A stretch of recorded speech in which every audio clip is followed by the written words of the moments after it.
Did you know you can support the Technology Show when you shop at Amazon.com? Become a friend of the show by starting your shopping at thetechnologyshow.com/shop.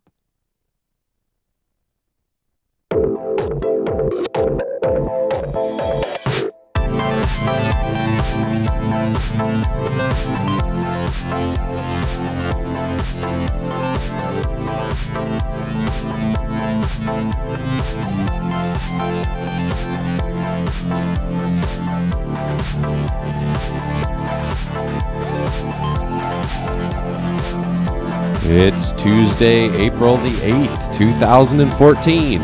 And goodness, I did it again, 2 weeks in a row. Live from the galaxy that is the Technology Show.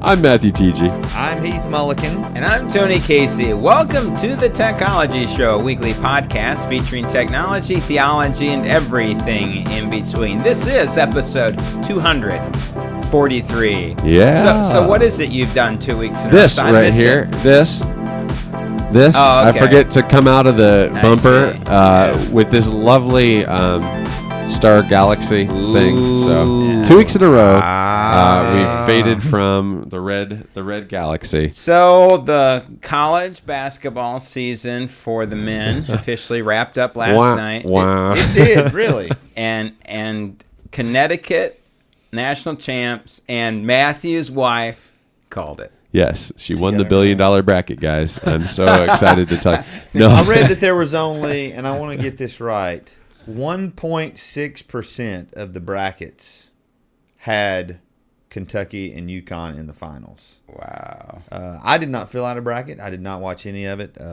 I spent my time more wisely last night. Ashley TG's story is a great one. So Matthew, how was she able to pick So UConn? my family runs a bracket just inside the family, and so Ashley, being the person of science inside the family, decided that she would take a very scientific approach. Now she's not science in the form of statistics; she's science in the form of chemistry and these types of things. So she took all the teams that were competing, took either their university name or their team mascot if it related better, and correlated those to elements on the periodic table. Then by their atomic number, whichever one had the right atomic number would beat the other one, and she had Connecticut win That's crazy. the whole thing. Really? So Yes. Who did she have Connecticut playing in the finals? Not Kentucky. I can't remember at all. I mean, there were very few correct, but because she had them going all the way to the end, she jumped from a very early last place in the family bracket until this past week,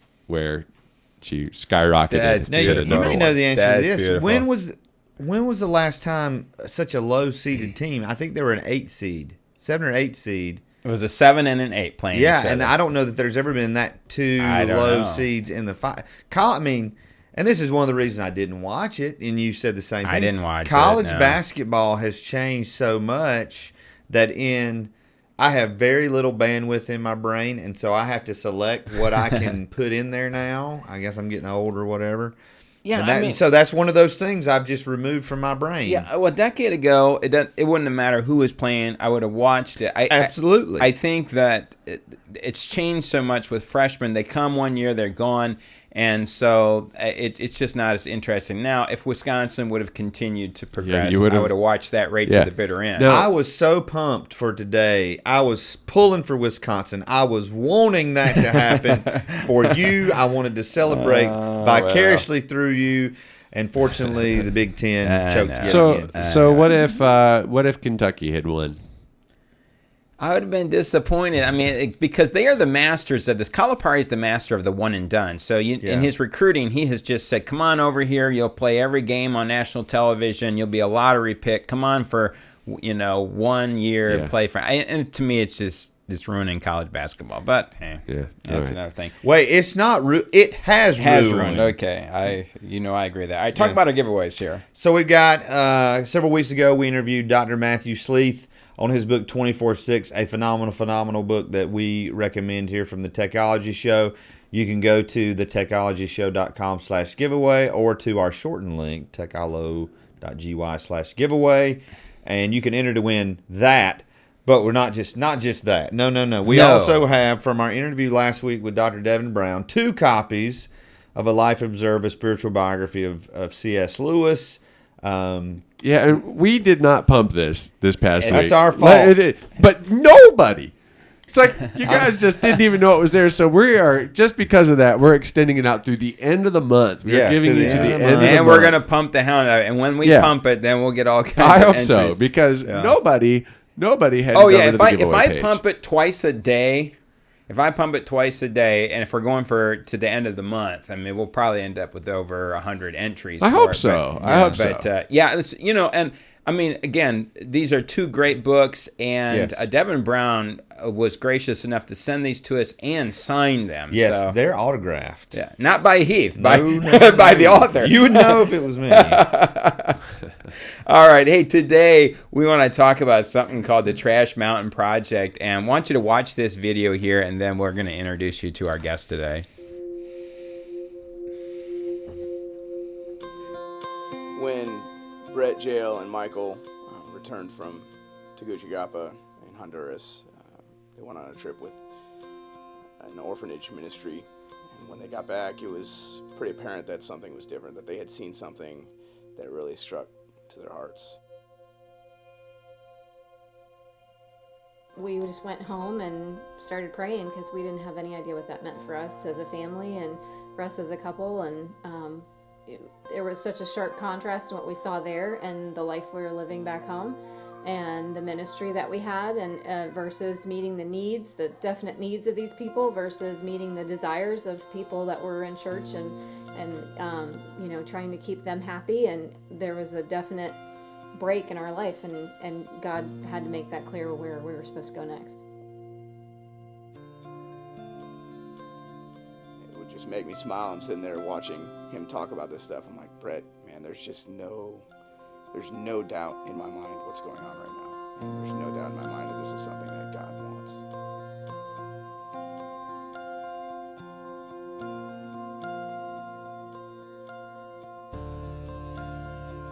Trash Mountain began not because of an idea, or that we wanted to start a movement, or even because it seemed like the right thing to do.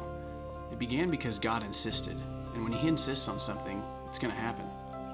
We don't make this kind of claim based on a hunch or that it sure seemed like we were watching Him move. I say it because we have seen Him move. He has moved in the hearts of people, churches, schools, and businesses, and He moved in ways that we can't explain with science or human understanding. It has honestly been like watching a construction crew build a home. You can see all of the preliminary engineering and planning. The foundation is built, walls are erected, support beams are put in place, and you realize that all of that had to be done to move on to the next floor. You see, God doesn't just toss things together in a pile and hope that something beautiful comes out of it. He has order and purpose in all things, and He has ordered the path of this ministry. Tonight is not about the stories of what we have done, but it's about the ongoing story of what He is doing. What you see, what you hear, what you feel, let it be known that this is His story, and it is unfolding in the most unlikely of places.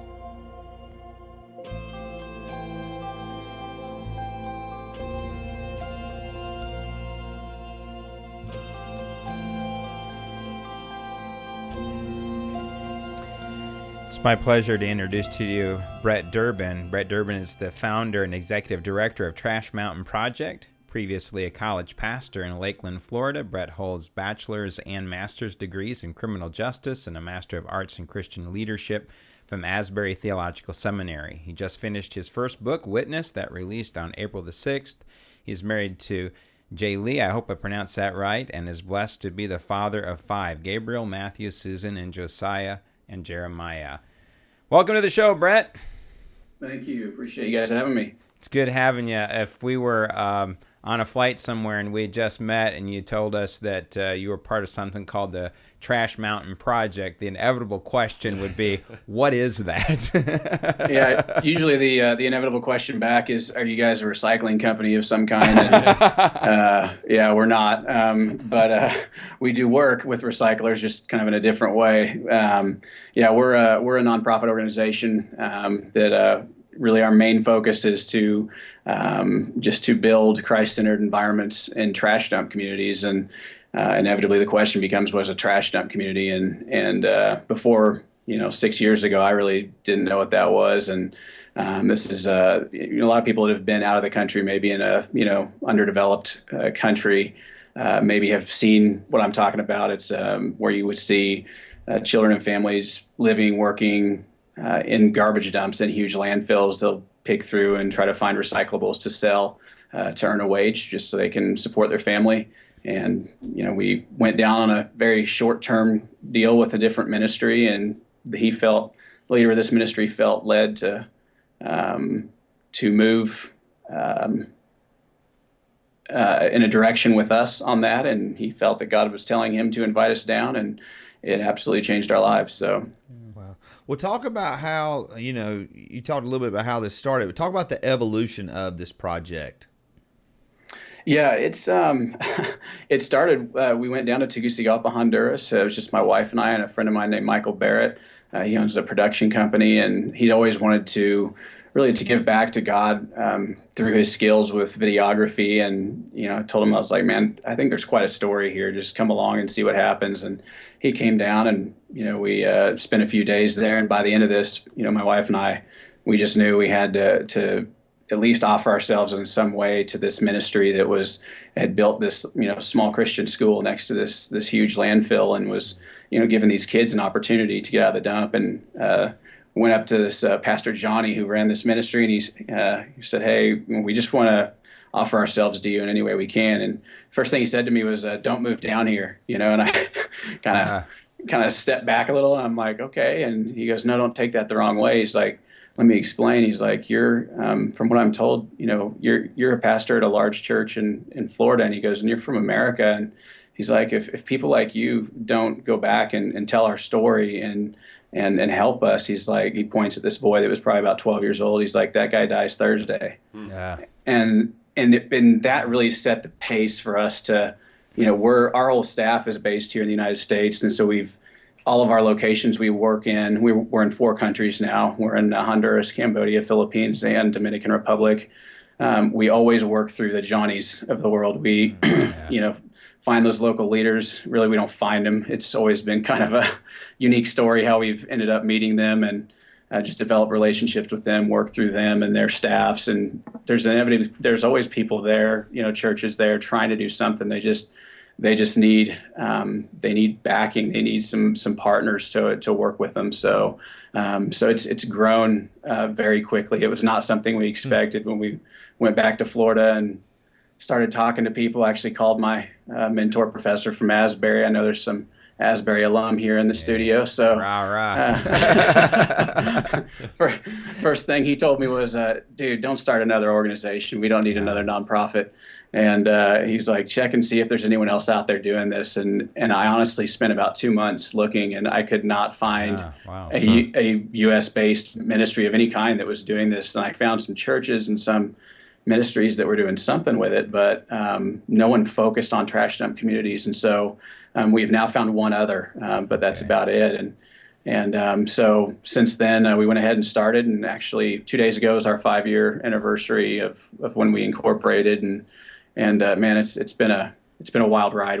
Like I said, we've now developed into 4 countries. We're working in 9 different locations, different trash dump communities, and doing a lot with livelihood projects now, a lot on self-sustainability for the communities themselves, and even more importantly for us, our ministry partners. The Pastor Johnnies. If they're we're helping them build a Christian school or build a church or a nutrition program. We don't want to just keep funneling resources into something. We want them to be able to have the right kind of resources themselves to be able to just keep moving with that, and we can move on to other locations. And so I think one of the things that I find fascinating about this whole thing is very eye-opening for me as I began to realize, like, vicariously through stuff that you guys have put out and produced, is that this isn't localized to just a place like Honduras. I mean, you just mentioned you have 9 different places that you're working, and I'm curious, I'm going off script here, but as you guys were getting involved in this, I'm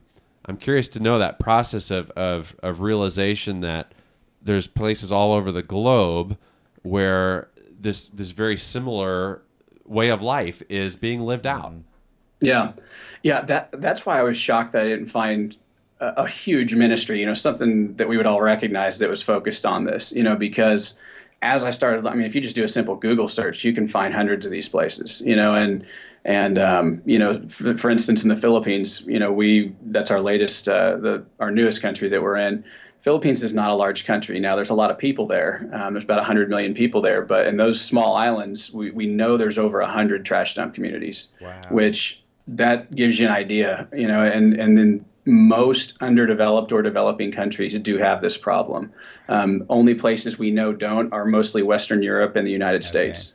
That's about it. And for somebody who's living in this type of community, talk about some of the challenges that you're going to face as somebody there. Yeah. Anything that you can think of that this world has that would be considered evil.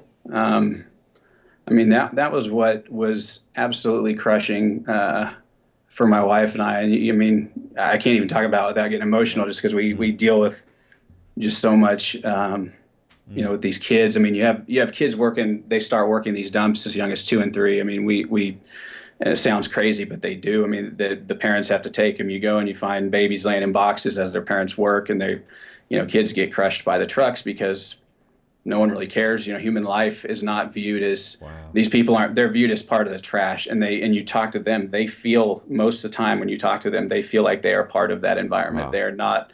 They're seen as the really, really poor communities, say in the Philippines, they look down on these people, and so it's not they don't feel human a lot of times, which is just one of the saddest things to hear someone say. And but then the crime rate, I've had probably 4 near misses with myself just being in these communities, and just the crime rate is really high. A lot of drug abuse, a lot of gang activity. You can imagine the health concerns are just through the roof. We are constantly helping with health needs and getting tied in with different doctors and nurses that are from the areas. And then also we have medical teams that go over and help with some of that. And so yeah, I mean, it's kind of one of those. It's hard to even answer that question without just saying, if you can think of it in terms of what can be wrong, there you go. It's so. Yeah. It's clear as you kind of unpack this for us that you already have this perspective where you look back over the last 5+ years and you've come a long way, but certainly you've got to have these times where you look into the future. What's kind of your hope? What are your dreams as far as this is concerned for the future?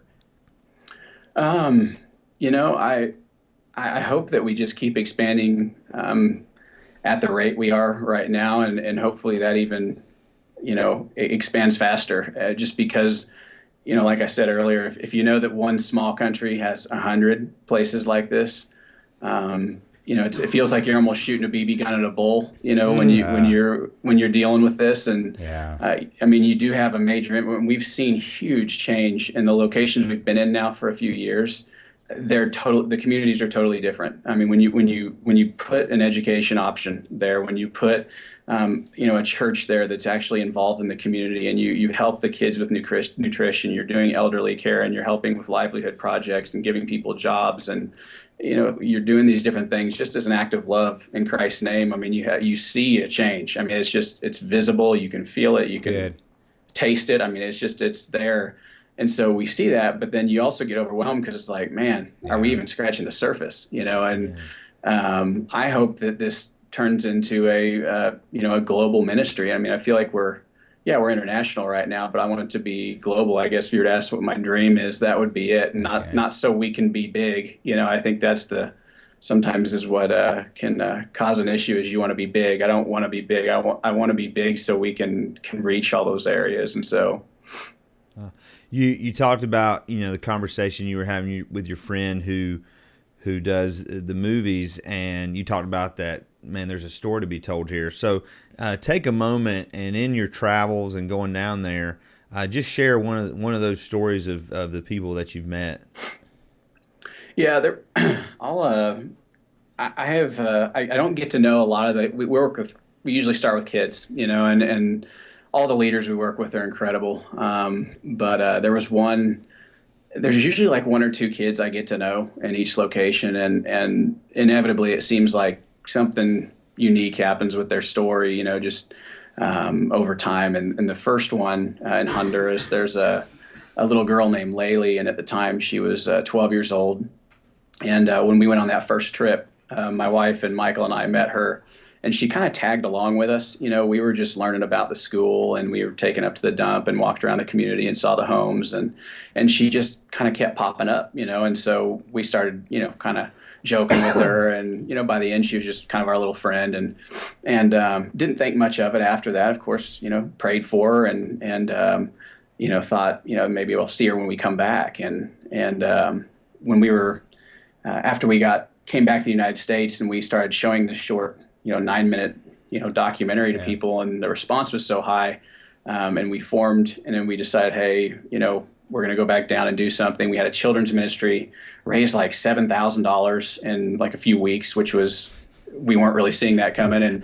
And we decided, we decided to build a couple of homes with that money. And we'd asked the ministry, what are your biggest needs? I said, man, if you can help us build a couple of homes, that'd be great. And so we decided to do that. And basically what happened was we went back down, and I got off the bus, and was walking up, and Pastor Johnny was standing there, and he comes up to me, and he had tears in his eyes, and he just said, "Hey, you remember Laylee? Do you remember that little girl that was hanging around you guys?" And I said, "Yeah." And he's like, "Well," he goes, one of the homes you're building is for her family." And I said, "Okay, that's awesome," And he goes, "No," he goes, "I need to tell you something about her story." He's like, just about a month ago, we found her, and she was basically at her end. She was wanting to kill herself, and I won't go into too much detail about what they found, but she was going to kill herself, and so they stopped her and said, "Hey, what's going on?" And they said, "Can we talk to you?" And so she agreed. She talked to someone,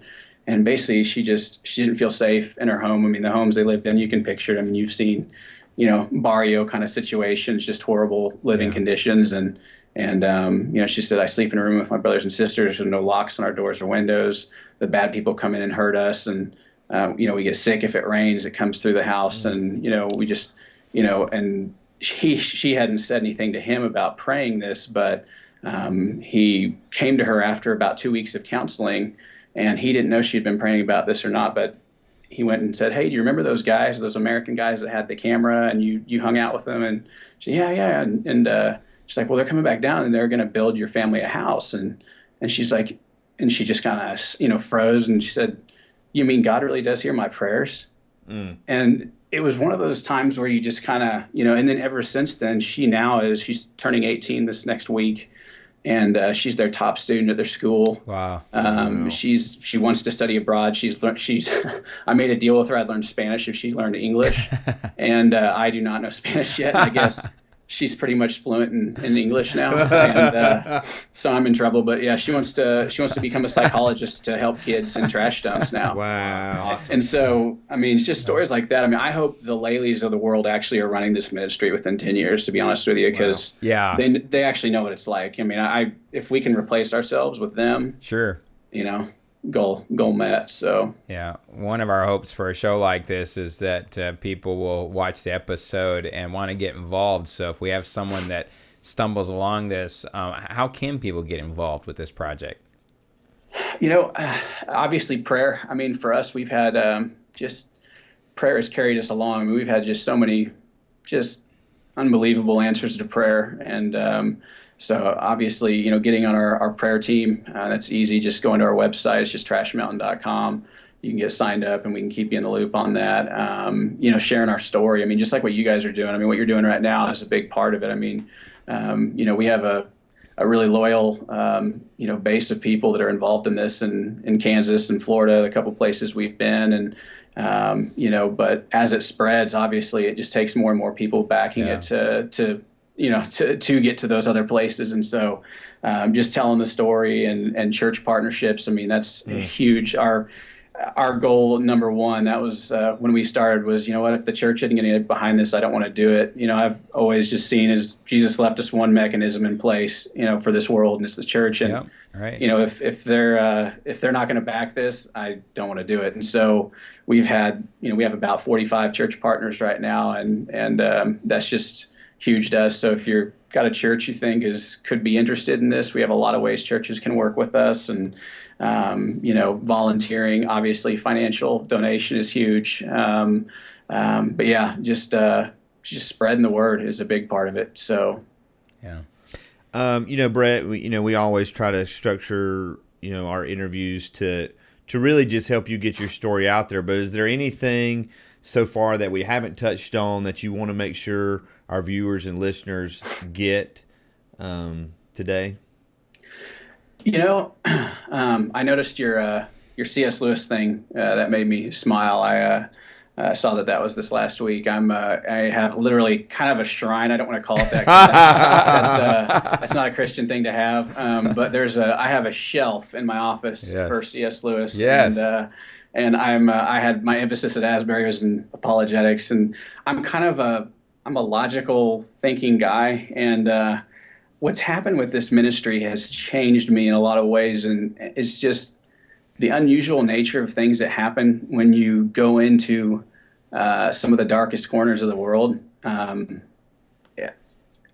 would encourage people to explore that further. It's again, I love the intellectual side. I love the study side. I love the getting down and I love what you guys do. I love just every side of Christianity. But there's something about this, just the things you see God do just in front of your eyes that just, I honestly didn't think, they've kind of messed my logical mind up a few times. And, we talked about this, mentioned I just finished this book and I was afraid to write it just because it defies a lot of things I used to think were really supposed to happen. And I didn't grow up I grew up at a Wesleyan church, all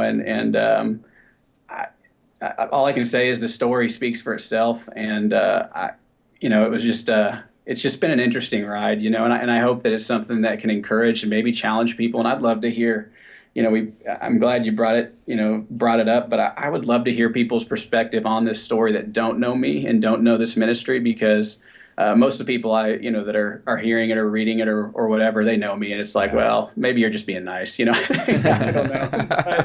know. But yeah, so I've had the opportunity to go to Honduras, and I've flown into Tegucigalpa, and I think where we were was at a boys' home about 2 hours at a place called Catacamos. But our team leader, one of the things that he has always said is that nothing can replace the sights and the sounds. So, people can come to your church and they can tell you about it, but until you go and you experience, and that's what I hear you saying, that this is one thing that you encourage for people to actually go, see, look, and experience this stuff. And I don't want to put words in your mouth, but I think I hear you saying that the experience itself is learning, and it changes you. Yeah, it does. And I mean, I know it's believe me, I know the controversy in short-term missions. I'm right there in the conversation. Believe me, we are very strict on how we do that, and we don't do it unless there's a reason to do it. And but even just getting involved and seeing the ways that God can move, even just through being on a prayer chain surrounding these things, or people that are going, it can really it can just change you, and it just builds your faith. It's just been a fun ride, honestly. So you can tell by the name of our show, we kind of like the tech side of things. And one of the observations that Matthew made was that you guys do a great job with media, a superb job with that, and then using the internet to kind of leverage that. Talk about that a little bit, because again, we know you through this. This is how we first came in contact with you, by a video that you guys produced. Yeah, we start again. I mentioned my friend Michael.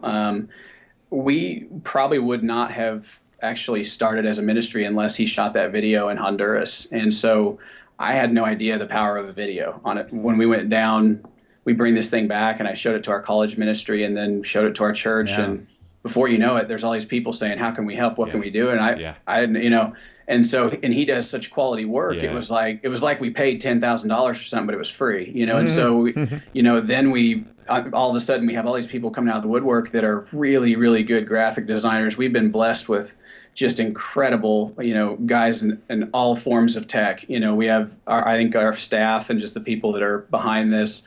it looks like we spend a lot of money on that, and honestly, we almost spend nothing on it. It's like everyone said, even when we started, it's like, man, it looks like you guys have, you're like a thriving 20-year-old ministry with a $10 million budget. It's like, nah, we're like half a year old with no money. And so it's soup and crackers budget. Yeah. It's been funny. I'll tell you though, it's especially today, that's been huge for us. And the quality videos versus, I don't want to really get into the non-quality videos, but just things, there's I think when you have people that have a passion for that have been gifted by God to do it, man, they can use those passions to really change change people's lives, which is what's happening. So let me speak just very highly of those. I mean, I've been very impressed, and so I think now to piggyback on your last question, Tony, we talk. You said something you got to see when you can put a package together in the way that you guys have.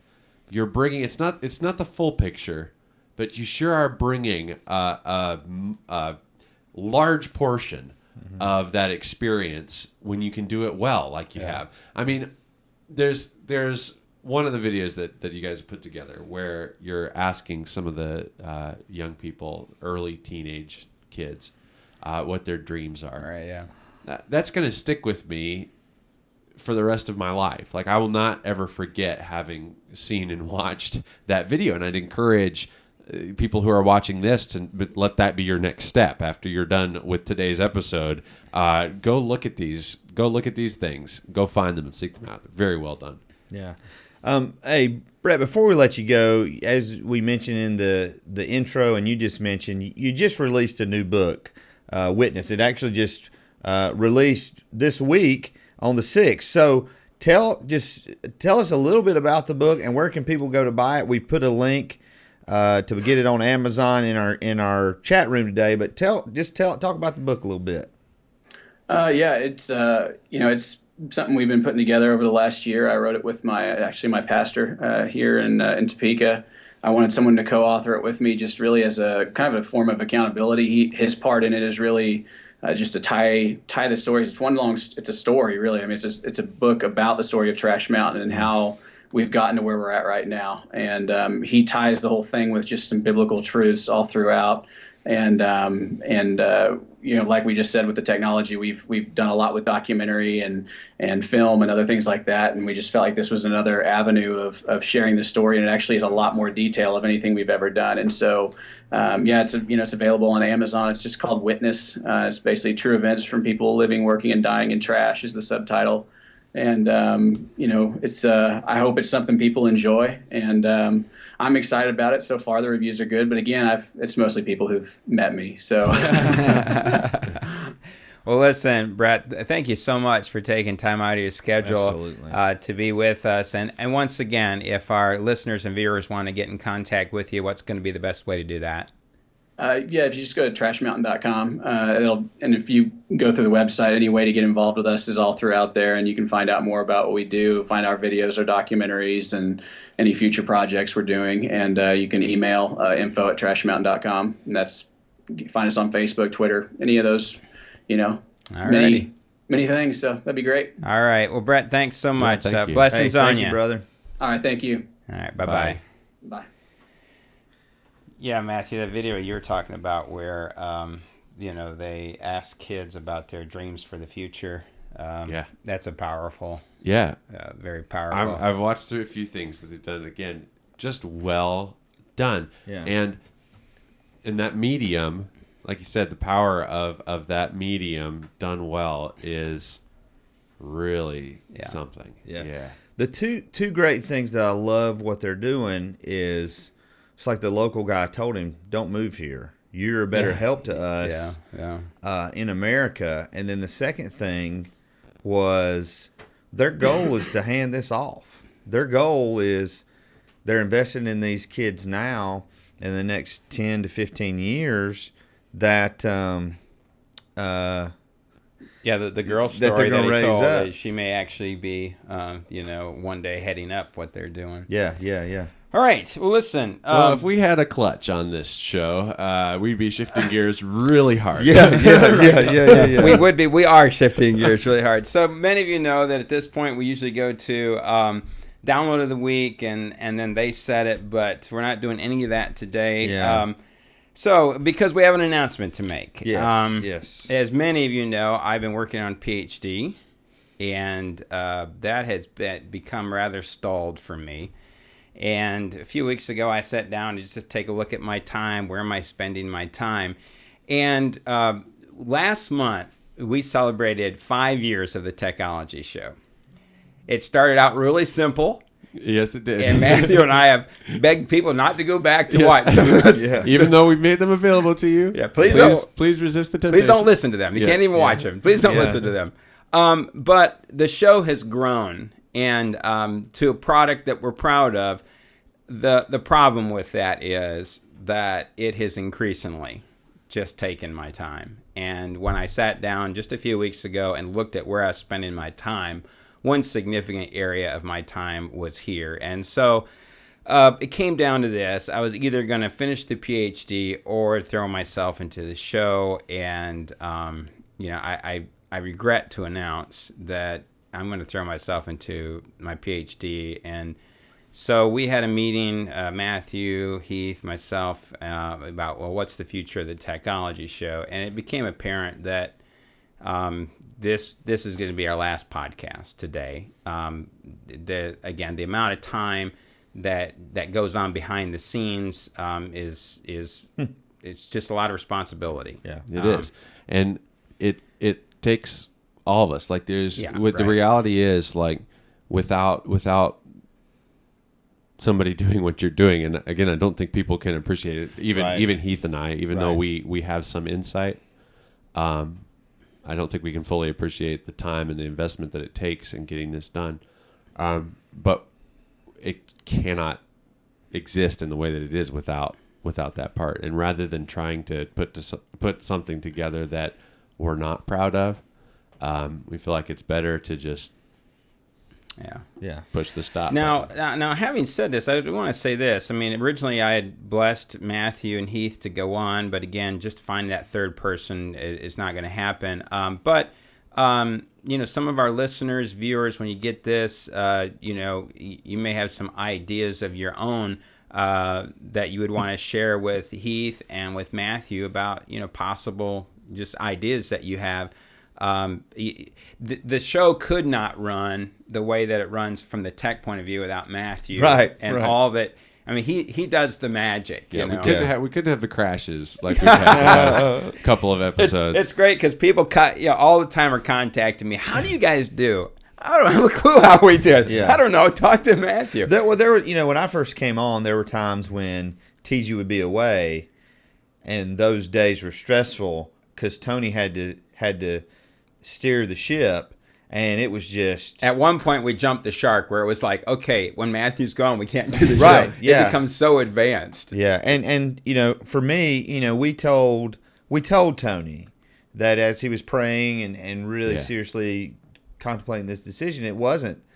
He had two good choices to choose from, and we fully but even in supported that, his decision. both you and I, Heath, I believe that we both said... You have two good decisions, but there's really only one decision to make. Right. I mean, that was our stance. So it's not like I don't want somebody to feel like Tony that you like threw us under the bus on this. We're not talking anymore, but yeah, exactly. We hate each other's guts now. Well, and that's the thing is the show's been going on 5 years. I've been here almost 4 years.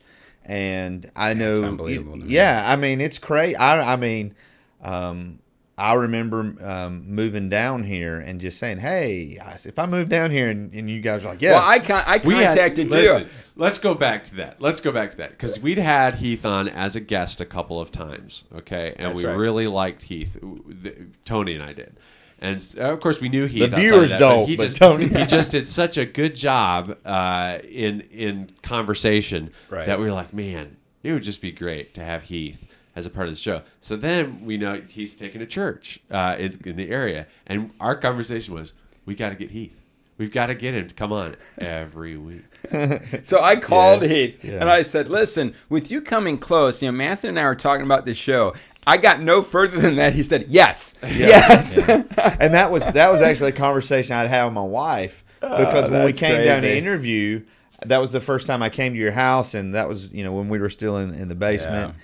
And so it has just been, I think back of how fun it's been. I think about the people that we have got to meet, many some in person and some just online. Some of our personal heroes, people we look up to. We were talking about Skype today. Matthew's looking at the Skype list. Like, whoa, who should we Skype today? Yeah. People on our Yeah. contact Yeah. list. I've got Mark Patterson. all kinds of people who pop up. Like I hold within my power the ability to contact so many people. I could just call them up and break into whatever they're doing. I love it. Oh man. So I want to say, before we go off air today, just a huge thanks to you, Matthew. It's been you and I have been on the ride together from the beginning. We have, and it's been so.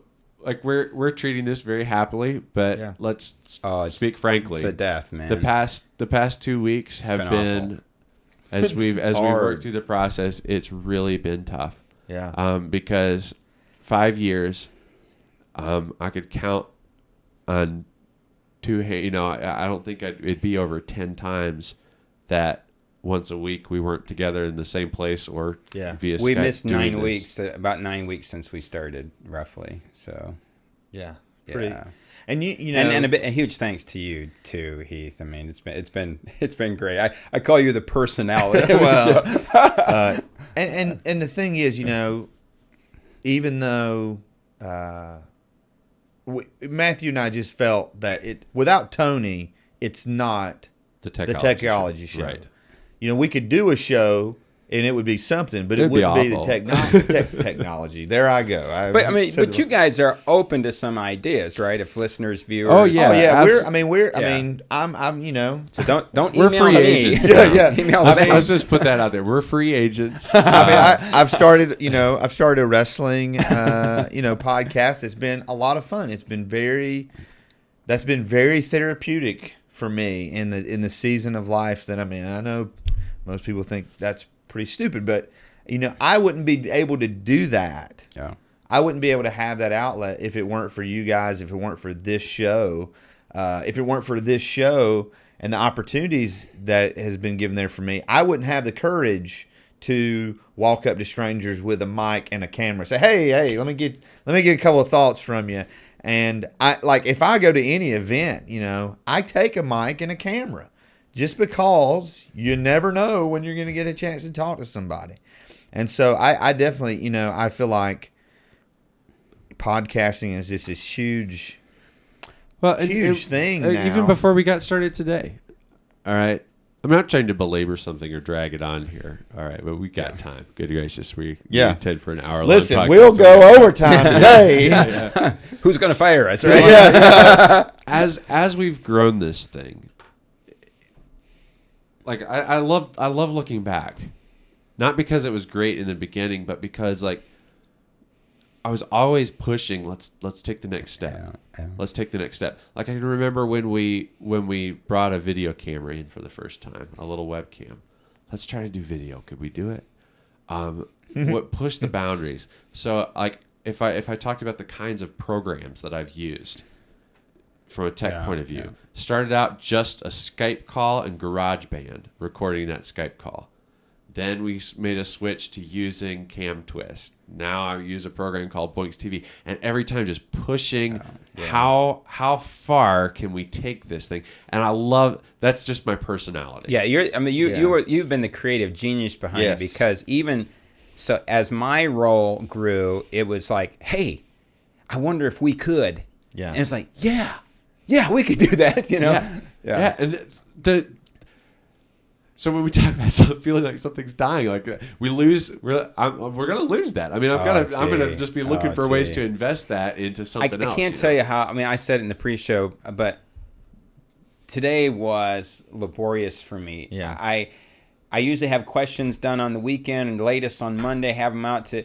I was plunking out questions this morning, and I just every question was it was a dagger to me because this is it. Yeah, and this is it. And it's not that we said this before we started today too. It's not that doors are closing for us.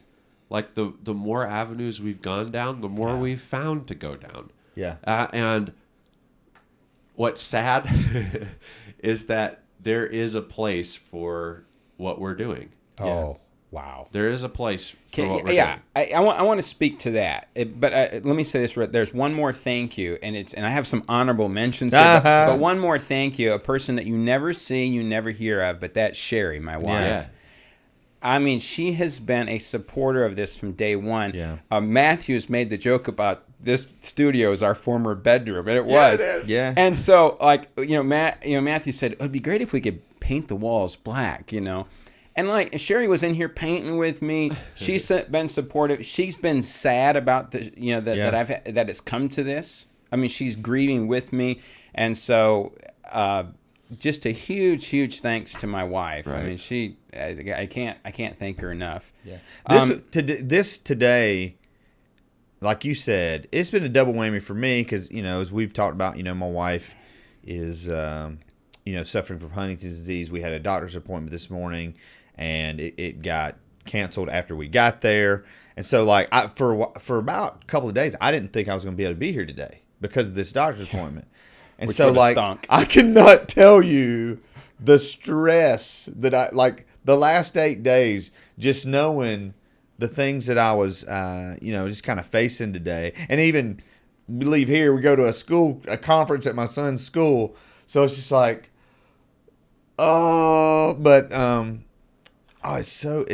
is a sad day.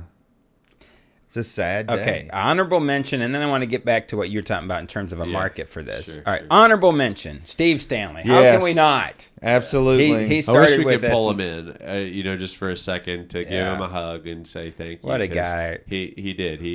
The brains in the studio when he was here. Yep. Steven Sheets, he's filled in for us a few times. I appreciate Steven.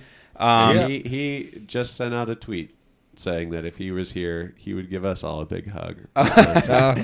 Priscilla Hammond, she's been a guest on the show, a huge supporter. I mean, it's just in every way. Yeah. I remember the first time we got our interview with Dr. Joanne Lyon. She was the administrative assistant, and oh yes, and she was so supportive, man. Right. Yeah. There's so many good things we can say about Priscilla, and we can't because of where we're at right now. We just need to have a private conversation with Priscilla to thank her. Honorable mention and congratulations. She is adjunct prof now with Oklahoma Wesleyan University. And we would not have she literally paid for a lot of our equipment just by buying stuff for her cats off of our Amazon. Exactly. Right. Jeremy Gertis, he's filled in for a few times. Yeah. And Jeremy and Steven are these guys. And Paul Tillman, guys, I Yeah. call at the last minute and say, I need you tomorrow. and they were willing to come out. Paul Tillman. Paul's been faithful too. He's in the chat room. Paul's always in the chat room. And Zach Burnham, he did this. He did the thing for Chrome, the extension. And huge thanks to him. And he's one of these delights that just happened along our show. And through a particular guest that we had, did a search. Right. I mean, and so that's my honorable mention. Thank you to all of you. These are the things that I will miss. And when I say it's like a death, I mean, these are the things I'm grieving. I feel like with this decision, Matthew and Heath have been so good about saying, Tony, we understand. But at the same time, I understand, I'm in the church. I understand scriptures that our actions affect other people. And so I know this impacts other people. Thanks to everybody. We just appreciate it. Getting back to what Matthew said about there's a market for this. While this show has taken more and more of my time, I'm going to tell you something that hasn't been a challenge. The longer that we've done this show, the wider the path is for guests. So you would think it's like pulling teeth to get guests to come on the show. There are authors out there. One of the things that I grieve is I've got authors stacked up that are ready to either come back and talk about other books that they've written, or others who want the opportunity. With us having such longevity, what's been nice is that over the course of time, people are finding us more and more. We had Paul Brown in studio a few weeks ago. He said, well, how many listeners do you have every day? I said, no, that's the wrong question, Paul. The question is, how many viewers do we get over time? And so we've got some podcasts that literally have thousands of views on a single podcast because people do web searches and they eventually find someone that they're looking for. They happen along our interview and it's there. It's a market for this in evangelicalism. I mean, there really is. And there needs to be more of what we're doing, not less of what we're doing. Yeah, and there are some who are doing similar things. Yeah, there are. But yeah, it's just been. I think like if we talk about lessons, too, that we've learned in doing all of this, ask. Yeah. I was just My shocked. word. My word. I'm shocked by the people who have said yes. And enthusiastically. Yes. Yeah. I mean, there are people that blow me away. Yes, now, I would love to do that. There are times when you have frustrations along the way. There's people that you really want to work with. In fact, I took it down this morning. I forgot that a couple of weeks ago we found out that we had Russell Moore, somebody I was really looking forward to having as a guest, cancel on us again. And sometimes that happened twice. And I didn't rebook him. This. No. It's there are frustrations. Yeah. There are frustrations along the way, but way more majority of the victories time, than right. frustration. The majority of the time you're just getting some incredible wins. And I would say, from my point of view, everyone that, especially the people that I've interviewed in person, like I can say there's nobody I've been disappointed with. Because I've got two. Well, yeah. I'm not going to name names. There are two podcasts. One of them, Right. I actually. Come on. What? Let's make it a game. Let's see if our listeners can go back. I know. I will never Let's see if our doubt. listeners can go back and figure out who these people are. One of the two, I would do again. I would just structure the questions differently because it hit too close to home. On one issue. The other one I wish that we would have never done, and that is one I know what you're talking about. Because someone passed themselves off to me more than what they really were. Right. Now I don't know. You know. Wait, yeah, and I guess the thing is, I'll tell you. Matthew's with me. Those 10 minutes, that 11:50 to noon. When we write it down. Wait, nobody's going to see it. Here, put on a piece of paper for Heath. Yeah. I think I know the one you're talking about. Man, I lost my train of thought, which is not unusual. But that 10 minutes, that 11:50 to noon, when we have our So I did not. Now I know both of them. Great googly muggly. So anyway, I'm so confused right now.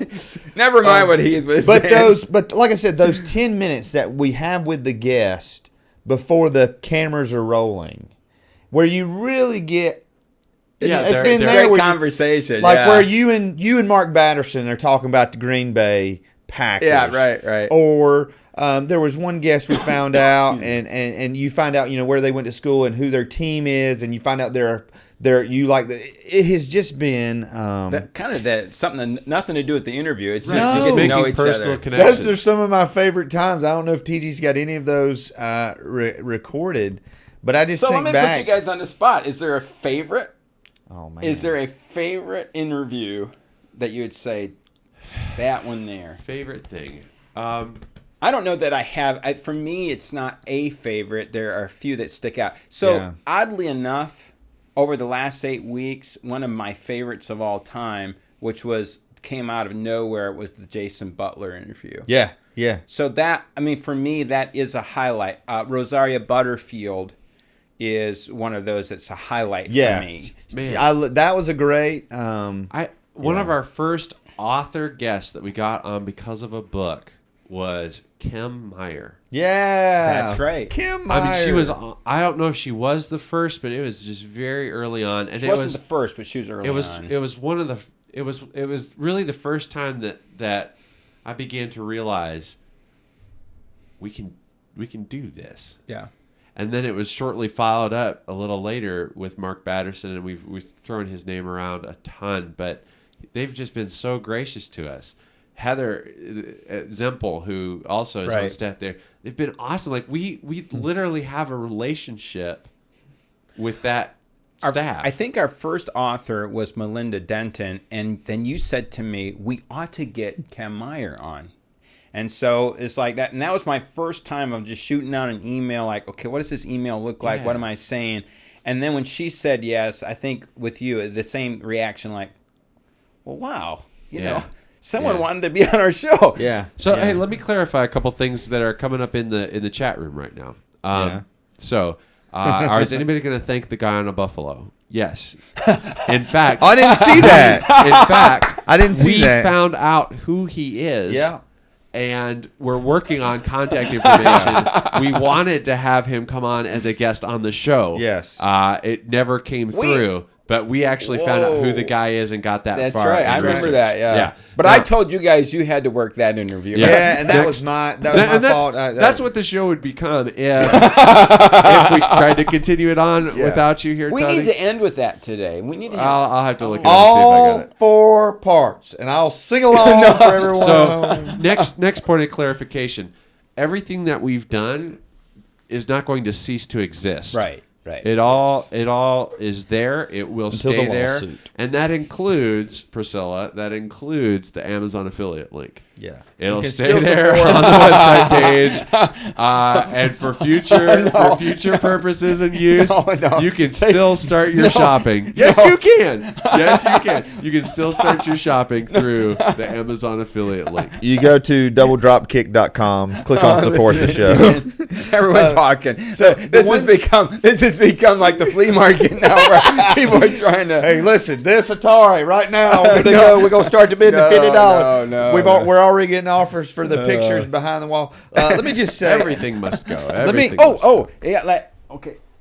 Oh, whoa, hold on. So I want to officially yes, present this to Matthew T.G. So this is a cool story behind this. I thing. told him if we ever stopped this show that he gets this pen. My mother-in-law lived for years in Janesville, Wisconsin, and that's where the Parker Pen Company is. And it was for years. I don't know if it still is today.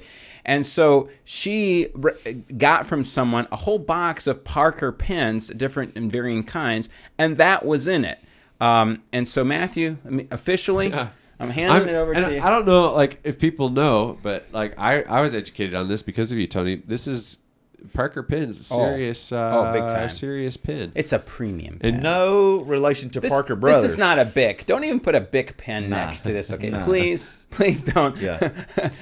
One thing that I've learned, and so I guess I want to inspire the children out there that are watching this, is one thing that we've found as the show has grown is Brett, today, everybody has a story to tell, whether it's an author or a pastor or a ministry leader or Mark Burnett, who makes TV and movies. Right, exactly. Everybody has a story to tell. And so that, to me, like that, I really see that as one of the things that I'm passionate about, is giving people an avenue to tell their stories. So maybe you're watching this and you're thinking, well, I could never do a podcast. I'm just telling you, the technology is there.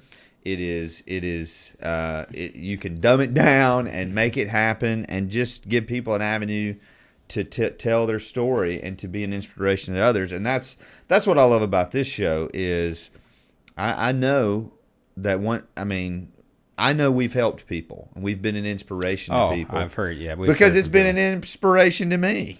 Yeah. All right.